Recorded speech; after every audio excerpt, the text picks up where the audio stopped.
So, hello, who is on the line is another blog post that recently came out by Metadata Perspective.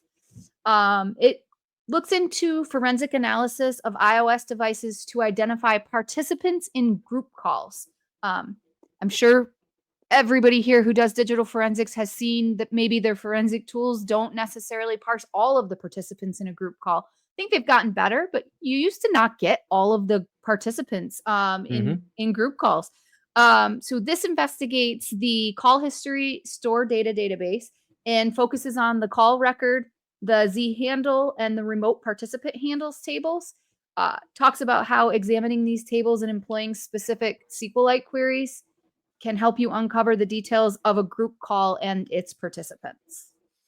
And this is something they need to take into account not only for this type of data, right, but for any chatting application. And I mentioned this before. Some coworkers from another division found that when they look at a particular application, chatting application, and they look at the users that were participating in that group chat, the database had a field that explained, or not explained, but showed if the person that's participating was an administrator of the channel or not. Yeah. And that became really important because there's some federal law that states that if you're doing certain crimes online, if you're the administrator of the group that's making those taking those crimes, making those crimes, you get a higher penalty for being a leader, right? And how do I prove Mm-hmm. that? Well, by showing you're an administrator, because you have the power to add people to the crime group, take them out.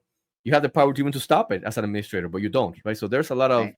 responsibility for administrators, and the tooling at the time did not show that data. It just showed the users and the conversation, but it didn't show if they were administrators or not.